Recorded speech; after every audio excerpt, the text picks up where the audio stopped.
प्रिय विद्यार्थियों, राजनीति विज्ञान की कक्षा में आप सभी का स्वागत है।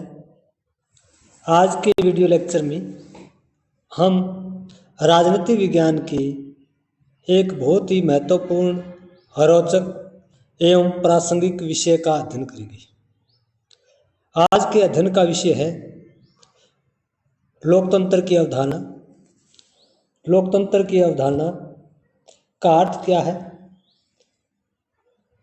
लोकतंत्र की विषय में विभिन्न राजनीतिक विद्वानों की परिभाषाएं क्या है, उनके दृष्टिकोण क्या है, लोकतंत्र की विशेषताएं क्या है, लोकतंत्र के लक्षण क्या है, लोकतंत्र की पहचान क्या है।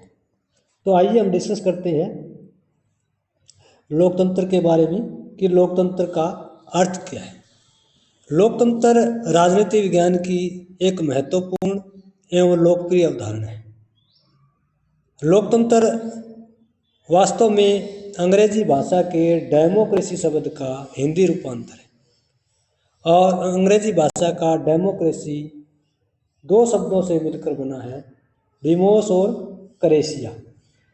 डिमोस का अर्थ है प्रजा यानी जनता और क्रेसिया का अर्थ है तंत्र अथवा शासन। इस प्रकार प्रजा का शासन, प्रजा का तंत्र, प्रजा की सरकार यानी आम जनता की सरकार, आम जनता की व्यवस्था, आम जनता का शासन, आम जनता द्वारा कानून निर्माण, नियम निर्माण, इसी को साधारण शब्दों में लोकतंत्र कहा गया है, जहां आम व्यक्ति को राजनीतिक गतिविधियों में भाग लेने का, राजनीतिक निर्णयों में भाग लेने का पूरी तरह से अधिकार होता है।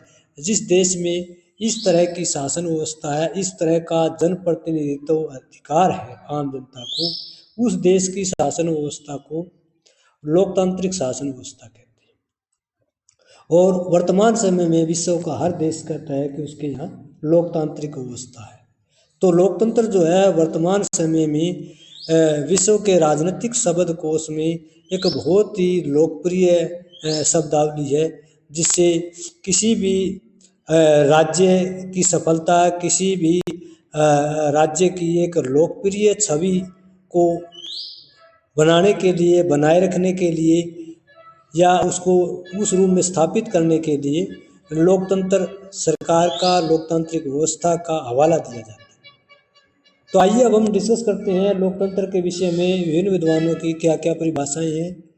विभिन्न राजनीतिक विद्वानों ने लोकतंत्र के विषय में अपना क्या दृष्टिकोण दिया है, उनके क्या विचार है। सबसे पहले हम अमेरिकन पूर्व राष्ट्रपति अब्राहम लिंकन की परिभाषा का अध्ययन करेंगे। अब्राहम लिंकन अमेरिका के राष्ट्रपति रहे हैं और उन्होंने लोकतंत्र की बहुत ही लोकप्रिय, सामान्य, सरल और पूरी तरह से प्रासंगिक परिभाषा दी है। अब्राहम लिंकन का कहना है कि प्रजातंत्र लोगों का, लोगों द्वारा और लोगों के लिए शासन। तो लिंकन का मानना है कि प्रजातंत्र क्या है, लोगों का शासन है, लोगों की सरकार है, लोगों के द्वारा सरकार बनाई गई है, चाहे वो जनप्रतिनिधियों के माध्यम से बनाई हो या किसी प्रत्यक्ष या अप्रत्यक्ष रूप से। जहाँ जनता का प्रत्यक्ष या अप्रत्यक्ष रूप से राजनीतिक गतिविधियों में भागीदारी रहती है, वहाँ भी लोकतंत्र है। लोगों के लिए शासन है, जो सरकार है, जो व्यवस्थाएं है राजनीतिक, वो किसके लिए? आम लोगों के लिए है, केवल समाज के कुछ लोगों के लिए नहीं है या बहुसंख्यक लोगों के लिए नहीं है, बल्कि आम लोगों के लिए इस प्रकार की व्यवस्था है। तो अब्राहम लिंकन के दृष्टिकोण में ऐसी सरकार को, ऐसे गवर्नमेंट को लोकतंत्र कहा जाता है। लोकतंत्र के विषय में दूसरी प्रमुख परिभाषा शीले की है। शीले भी एक राजनीतिक विद्वान हुए। उन्होंने कहा कि प्रजातंत्र एक ऐसी सरकार है जिसमें प्रत्येक व्यक्ति का भाग हो। यानी शीले कहना चाहते हैं कि किसी भी देश की शासन व्यवस्था में, किसी भी देश का जो गवर्नमेंट का स्ट्रक्चर है, गवर्नमेंट की कार्य प्रणाली है, गवर्नमेंट का जो वर्किंग है, वहाँ अगर प्रत्येक व्यक्ति की भागीदारी है तो ऐसी सरकार को, ऐसी शासन व्यवस्था को लोकतंत्र कहा जाता है। तीसरी प्रमुख परिभाषा डाइसी। डाइसी ने माना है कि लोकतंत्र वह शासन प्रणाली है जिसमें शासक वर्ग राष्ट्र का एक बहुत बड़ा भाग, यानी जो शासक वर्ग है, रूलिंग जो क्लास है, रूलिंग क्लास में एक बहुत बड़ा भाग होता है, कुछ सीमित भाग नहीं होता कि एक बहुत बड़ा भाग होता है किसी भी देश का शासक वर्ग या वहाँ की सरकार या वहाँ के राजनीतिक पदाधिकारी है, उनमें बहुत सारे लोगों की भागीदारी होती है, बहुत सारे लोगों की भूमिका होती है, बहुत सारे लोगों का राजनीतिक प्रभाव होता है। और जिस देश में इस प्रकार की राजनीतिक व्यवस्थाएं हैं, उस देश को जो है लोकतांत्रिक शासन प्रणाली वाला देश कहते हैं। तो इस प्रकार हम लोकतंत्र को देखें तो लोकतंत्र क्या है? लोगों की सरकार है जिसमें जनता जो है स्वयं अपने प्रतिनिधियों का चुनाव करती है और जनता को राजनीतिक गतिविधियों में, राजनीतिक प्रक्रियाओं में, राजनीतिक निर्णयों में भाग लेने का अधिकार होता है, मंथन करने का अधिकार होता है और बहुसंख्यक जो जनसंख्या होती है उसकी एक भागीदारी होती है। तो ऐसी शासन प्रणाली को लोकतांत्रिक शासन प्रणाली कहा जाता है। अब प्रश्न उठता है कि लोकतंत्र की विशेषताएं क्या है, लोकतंत्र की पहचान क्या है, लोकतंत्र के लक्षण क्या है।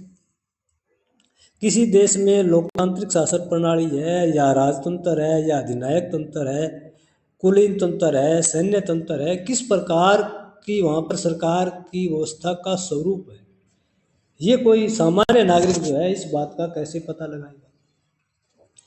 लोकतांत्रिक शासन व्यवस्था की कुछ पहचान है, कुछ विशेषताएं जिसके आधार पर हम पता लगा सकते हैं कि किसी विशेष देश में वहाँ की शासन व्यवस्था का स्वरूप क्या है। कुलीन तंत्र है, अलप तंत्र है, राजतंत्र है, अधिनायक तंत्र है, सैन्य तंत्र है, किस प्रकार का वहाँ पर तंत्र या सरकार कार्य कर रही है। सबसे पहले समानता का अधिकार। जिस देश में लोकतंत्र है, जिस देश की राजनीतिक व्यवस्था लोकतांत्रिक है, उस देश की राजनीतिक व्यवस्था में सभी नागरिकों को समानता का अधिकार होता है। उस देश में सभी नागरिकों को समान रूप से अधिकार प्राप्त होता है, समान रूप से राजनीतिक प्रक्रियाओं में भाग लेने का अधिकार प्राप्त होता है। विशेषाधिकार नहीं होता, कुछ विशेष व्यक्तियों को राजनीतिक प्रक्रियाओं में, राजनीतिक गतिविधियों में या राजनीतिक निर्णयों में भाग लेने की अनुमति नहीं होती, बल्कि सभी नागरिकों को, सभी व्यक्तियों को समान रूप से राजनीतिक गतिविधियों में, राजनीतिक प्रक्रियाओं में या राजनीतिक निर्णयों में भाग लेने या उनको प्रभावित करने का अधिकार होता है। लोकतांत्रिक देश की शासन व्यवस्था में धर्म, जाति, वंश, लिंग, नस्ल, रंग इत्यादि जो संकीर्ण आधार है उस पर जो है किसी प्रकार का भेदभाव नहीं किया जा सकता। राज्य की दृष्टि में सभी नागरिक समान होते हैं। राज्य का अपना कोई विशेष जो है विशेष पहचान नहीं होती धर्म के नाम पर, जाति के नाम पर, वंश के नाम पर, लिंग के नाम पर, बल्कि राज्य की दृष्टि में सभी नागरिक समान है। सभी नागरिकों को देश की राजनीतिक प्रक्रियाओं में समान रूप से भाग लेने का अधिकार होता है। किसी व्यक्ति को विशेषाधिकार प्रदान नहीं किए जाते और जिस देश में जनता को इस तरह के अधिकार प्राप्त है उस देश की शासन व्यवस्था को लोकतांत्रिक शासन व्यवस्था कहते हैं। जिस देश में कानून का शासन है उस देश की शासन व्यवस्था को लोकतांत्रिक शासन व्यवस्था कहते हैं। कानून के शासन का मतलब है कि कानून के समक्ष सभी नागरिक समान हैं, चाहे वो देश का प्रथम नागरिक हो या देश का आखिरी नागरिक हो, यानी देश का चाहे वो राष्ट्रपति, प्रधानमंत्री हो या सामान्य एक मजदूर हो, किसान हो या और कोई श्रमिक हो या चपरासी हो, सभी व्यक्तियों को कानून के सामने समान समझा जाता है। यानी सभी नागरिकों को समान कानून के तहत अगर एक ही प्रकार के कानून का उल्लंघन किया जाता है तो चाहे वो देश का बड़े से बड़ा व्यक्ति हो, जिसकी आर्थिक, सामाजिक, राजनीतिक स्थिति चाहे कितनी ऊंची हो या कितनी ही निम्न स्तर की हो, समान कानून के उल्लंघन में समान प्रकार की सजा दी जाती है। सभी नागरिकों को समान संरक्षण उपलब्ध होता है कानून के समक्ष। कानून के शासन में शासक वर्ग की स्वेच्छा नहीं होती, चाहे वो देश का राष्ट्रपति हो, प्रधानमंत्री हो या चुनी हुई सरकार हो, पार्लियामेंट हो या और किसी प्रकार की शासन व्यवस्था का स्वरूप हो। जो रूलिंग क्लास है वो अपनी इच्छा के अनुसार न तो नियम बना सकती है न कानून बना सकती है, बल्कि कानून जो बनाए जाते हैं, नियम जो बनाए जाते हैं वो विशेष संवैधानिक आधार पर बनाए जाते हैं। यानी अपनी इच्छा से नहीं, बल्कि जो कानून दिए गए हैं देश के संविधान में या देश की जो राजनीतिक प्रथाएं परंपराएं रही है उसके आधार पर कानूनों का निर्माण होता है। कोई व्यक्ति या व्यक्ति समूह अपने निजी दृष्टिकोण या व्यक्तिनिष्ठ दृष्टिकोण के आधार पर किसी प्रकार का कानून निर्माण, नियम निर्माण नहीं कर सकता। ऐसे देश की शासन व्यवस्था को लोकतांत्रिक शासन व्यवस्था कहते हैं। लोकतंत्र की एक पहचान है स्वतंत्र एवं निष्पक्ष न्यायपालिका। सरकार के 3 अंग होते हैं, विधानपालिका, कार्यपालिका और न्यायपालिका। और जिस देश की न्यायपालिका स्वतंत्र, सर्वोच्च और निष्पक्ष है उस देश की शासन व्यवस्था को लोकतांत्रिक कहा जा सकता है। यानी विधानपालिका कानून निर्माण करती है, कार्यपालिका कानून का क्रियान्वयन करती है और न्यायपालिका कानून के बारे में निर्णय देती है। अगर जनता उन कानूनों का पालन नहीं करती है या सरकार जो है संविधान या दूसरी जो राजनीतिक परंपराएं प्रथाएं रही है उसके अनुसार कानून निर्माण नहीं करती है, कानून का क्रियान्वयन नहीं करती है, तो न्यायपालिका निष्पक्ष कैसी है?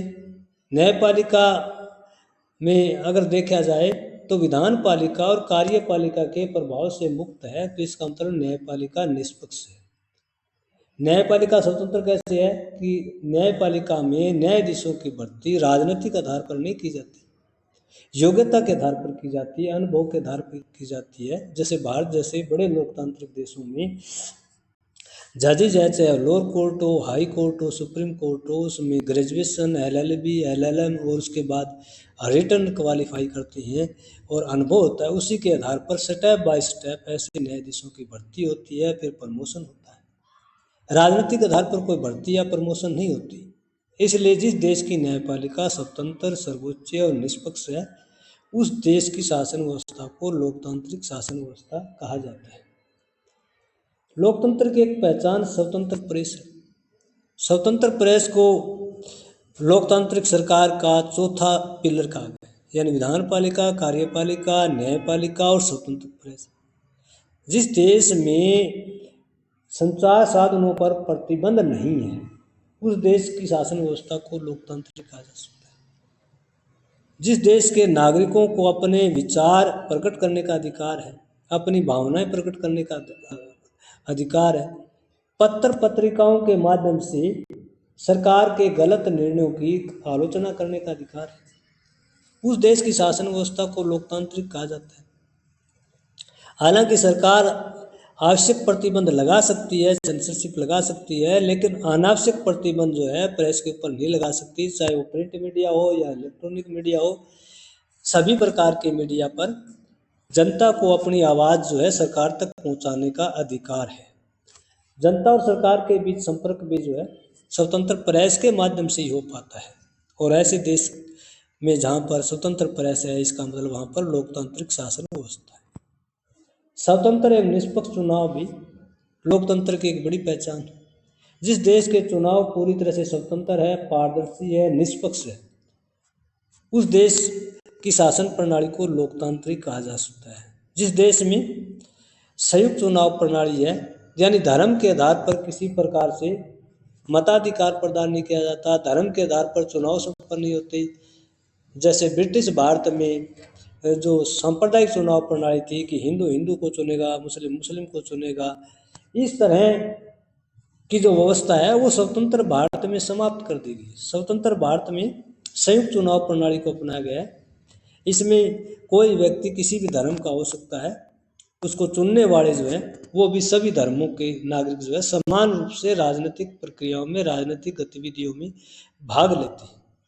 तो जिस देश की चुनाव प्रणाली स्वतंत्र, सर्वोच्च और निष्पक्ष है उस देश को लोकतांत्रिक देश कहा जाता है। जिस देश में बहुमत का शासन है, मेजोरिटी को पूरी तरह से आधार माना जाता है, उस देश की शासन व्यवस्था को भी लोकतांत्रिक कहा जाता है। यानी पार्लियामेंट्री डेमोक्रेसी देखें तो हम सरकार में जिस पॉलिटिकल पार्टी को पार्लियामेंट में मेजोरिटी प्राप्त होती है वही पॉलिटिकल पार्टी सरकार बना सकती है, वही पार्टी या पार्टी गठबंधन जो है सरकार बना सकते हैं जिसके पास मेजोरिटी है, यानी साधारण बहुमत है। कानून निर्माण भी बहुमत के आधार पर बनाया जाता है।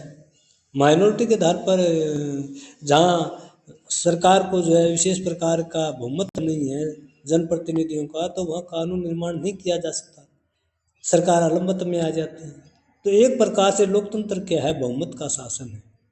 चाहे वो जनप्रतिनिधियों का चुनाव हो या कानून निर्माण हो या कानून क्रियान्वयन हो या सरकार का निर्माण हो, हर जगह बहुमत का शासन है। लोकतांत्रिक देश में धर्मनिरपेक्ष स्वरूप पर अध्ययन किया जाता है। जिस देश की शासन व्यवस्था का स्वरूप लोकतांत्रिक है, वहाँ राज्य का स्वरूप धर्मनिरपेक्ष होता है। यानी राज्य का अपना कोई धर्म नहीं होता और ना ही राज्य धर्म के आधार पर कोई भेदभाव करता है। राज्य की दृष्टि में सभी धर्म समान। राज्य धर्म विशेष को संरक्षण प्रदान नहीं करता। और धार्मिक राज्यों जो थियोक्रेटिक स्टेट है, वहाँ अल्पसंख्यकों को पूर्ण स्वतंत्रता नहीं होती। धर्मनिरपेक्ष राज्यों में माइनॉरिटीज जो है, जो रिलीजियस माइनॉरिटी है, उसको पूरी स्वतंत्रता होती है। जैसे भारत जैसे देश में जहाँ मुस्लिम, सिख, ईसाई, जैन, बुद्धिस्ट माइनॉरिटी में है, इनको सभी प्रकार की राजनीतिक गतिविधियों में, प्रक्रियाओं में देश के अन्य जो धार्मिक समुदाय के नागरिक हैं उसी तरह भाग लेने का अधिकार है। मौलिक अधिकार भी लोकतंत्र की एक महत्वपूर्ण विशेषता है। जिस देश में नागरिकों को फंडामेंटल राइट्स प्रोवाइड किए गए हैं, उस देश की शासन व्यवस्था को लोकतांत्रिक शासन व्यवस्था कहते हैं। क्योंकि मौलिक अधिकारों के बगैर जो है नागरिकों का सर्वांगीण विकास नहीं हो सकता। मौलिक अधिकारों का होना बहुत जरूरी है।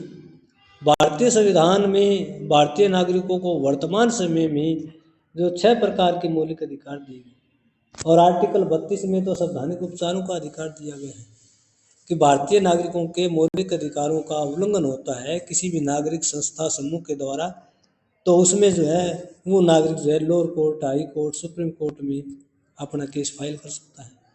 और ऊपर वाली कोर्ट जो है 5 प्रकार के रिट मैंडामस आदेश जारी करती है ताकि भारतीय नागरिकों के मौलिक अधिकारों का संरक्षण किया जाए। तो जिस देश में नागरिकों को मौलिक अधिकार है, उस देश की जो सरकार है वो लोकतांत्रिक सरकार कही जा सकती है। जनप्रभुता यानी एक प्रकार से पॉपुलर सॉवरेनिटी है। यानी जनप्रभुता का मतलब है जो सरकार की सर्वोच्च शक्ति है वो आम जनता के पास, आम जनता में प्रभुसत्ता निवास करती है। और लोकतंत्र में व्यवहार में देखा जाए तो प्रभुसत्ता क्या है, आम जनता के हाथ में होती है। क्योंकि प्रभुसत्ता जो आम व्यक्ति हैं वो जनप्रतिनिधियों को चुनते हैं और जनप्रतिनिधि आगे चल करके कानून का, नियमों का निर्माण करते हैं। देश की आंतरिक नीति और देश की जो बाहरी नीति है उसका निर्माण करते हैं। इंटरनल और एक्सटर्नल 2 प्रकार की जो सॉवरेनिटी है वो अप्रत्यक्ष रूप से लोगों की ही इच्छा का प्रतीक है। तो जहाँ जनप्रभुसत्ता है इसका मतलब वहाँ लोकतांत्रिक शासन व्यवस्था है। जिस देश के नागरिकों को सभा, समुदाय, संगठन के निर्माण का अधिकार है, उस देश की शासन व्यवस्था को लोकतांत्रिक शासन व्यवस्था कहते हैं। देश के नागरिक सामाजिक, आर्थिक, राजनीतिक हितों की प्राप्ति के लिए विभिन्न प्रकार के हित समूह और दबाव समूह का गठन करते हैं। ये हित और दबाव समूह पूरी तरह से गैर राजनीतिक होते हैं, लेकिन ये सरकार के निर्णयों को प्रभावित करने का अधिकार रखते हैं। चाहे वो भाषा के आधार पर हो, धर्म के आधार पर हो, जाति के आधार पर हो, व्यवसाय के आधार पर हो, लिंग के आधार पर हो, कार्य के आधार पर हो, क्षेत्र के आधार पर हो, हर प्रकार के दबाव समूह को अपने अपने हितों की प्राप्ति के लिए, अपने अपने हितों को सुरक्षित रखने के लिए ऐसे संगठन, ऐसे समूह के निर्माण का अधिकार है और सरकार के गलत निर्णयों की आलोचना करने का अधिकार है। तो जिस देश में इस प्रकार की लोगों को अधिकार प्रदान किए गए उस देश की शासन व्यवस्था को लोकतांत्रिक शासन व्यवस्था कहते हैं। तो भारत जैसे देश को जो है एक विश्व का बड़ा लोकतांत्रिक इसलिए कहा जाता है कि भारत में जो है जनसंख्या पहले नंबर पर 144 करोड़ है और भारत विश्व का सबसे बड़ा लोकतांत्रिक देश इसलिए भी है कि यहाँ पर विश्व की सारे ही धर्मों के लोग हम कह सकते हैं कि निवास करते हैं। भारत को एक देश ही नहीं, एक उपमहाद्वीप के रूप में जाना जाता है। भारत में सभी नागरिकों को, चाहे वो किसी धर्म विशेष, जाति विशेष, भाषा विशेष, क्षेत्र विशेष या लिंग विशेष से संबंध रखता हो, सभी को देश की राजनीतिक गतिविधियों में, राजनीतिक प्रक्रियाओं में समान रूप से भाग लेने का अधिकार है। तो आज का हमारा जो टॉपिक था लोकतांत्रिक जो व्यवस्था पर, लोकतंत्र किसे कहते हैं, लोकतंत्र की अवधारणा क्या है, लोकतंत्र की अवधारणा के विषय में विभिन्न विद्वानों के क्या विचार है, लोकतंत्र की पहचान क्या है, लोकतंत्र के लक्षण क्या है, लोकतंत्र की विशेषताएं क्या है। तो लोकतंत्र की अवधारणा से संबंधित आज का ये वीडियो लेक्चर कैसे लगा आपको कमेंट करके ज़रूर बताइए। और अगर आप मेरी अगली वीडियो देखना चाहते हैं तो मेरे चैनल को सब्सक्राइब करना न भूलिए। धन्यवाद।